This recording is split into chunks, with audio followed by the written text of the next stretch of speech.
Hi friends, ఇంటికి చుట్టాలు వచ్చినప్పుడు ఎక్కువ హడావిడి లేకుండా రెండు కోడిగుడ్లతో ఈ రెసిపీ చేసి పెట్టండి. చాలా ఇష్టంగా తింటారు. కూరలు కూడా చేయాల్సిన అవసరం లేదు, డైరెక్ట్ గా ఇలాగే తినేస్తారు. వంట రాని వాళ్ళు చేసినా కూడా వారెవ్వా అనిపిస్తుంది ఈ రెసిపీ. స్టవ్ వెలిగించి కుక్కర్ పెట్టుకున్నాను. కుక్కర్ లో 3 స్పూన్ల నూనె వేసుకున్నాను. నూనె వేడెక్కిన తర్వాత 5 రూపాయల హోల్ గరం మసాలా ఉంటుంది కదా, ఆ ఒక్క ప్యాకెట్ వేసుకుంటే సరిపోతుంది.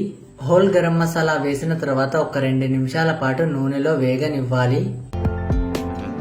ఒక 2 ఉల్లిపాయల్ని సన్నగా తరిగి వేస్తున్నాను. 4 పచ్చిమిర్చిని నిలువుగా కట్ చేసి వేస్తున్నాను.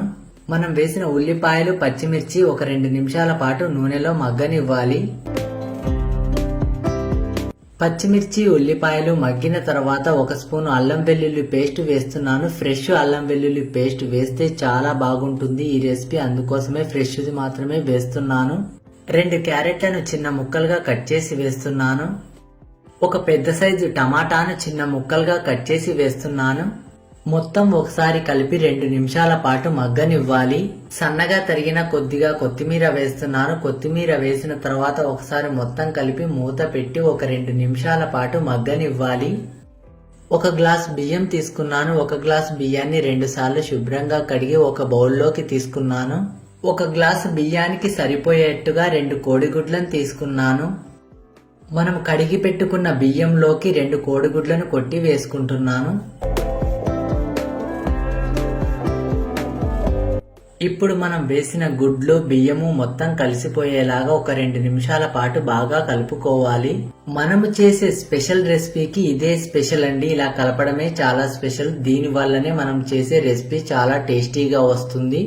2 నిమిషాల తర్వాత మూత తీసి చూస్తున్నాను. మనం వేసిన వెజిటేబుల్స్ అన్ని బాగా మగ్గిపోయాయి. ఇప్పుడు ఒకసారి మొత్తం కలుపుతున్నాను. గుడ్డు వేసి కలిపి పెట్టుకున్న బియ్యాన్ని ఇప్పుడు ఇందులో వేస్తున్నాను. బియ్యం వేసిన తర్వాత మొత్తం ఒకసారి కలుపుతున్నాను.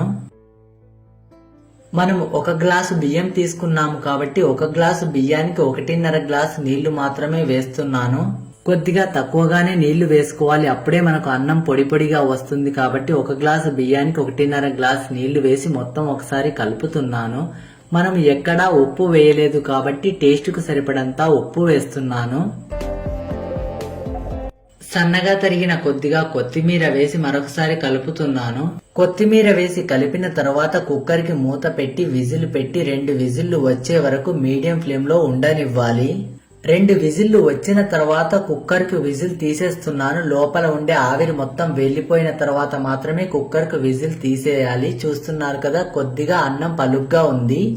కుక్కర్ పై నుంచి ఒక విస్తరాకు పెడుతున్నాను. పెట్టిన తర్వాత మళ్ళీ కుక్కర్ మూత పెడుతున్నాను. కుక్కర్ మూత పెట్టి ఒక 5 నిమిషాల పాటు అలాగే పక్కన పెట్టుకోవాలి. స్టవ్ ఆన్ చేయాల్సిన అవసరం లేదు. 5 నిమిషాల తర్వాత కుక్కర్ మూత తీసేసి విస్తర్ తీసేసి చూస్తున్నాను. ఇంతకు ముందు కొద్దిగా అన్నం పలుగ్గా ఉంది కదా, చూస్తున్నారు కదా, ఇప్పుడు అన్నం చక్కగా అయ్యింది.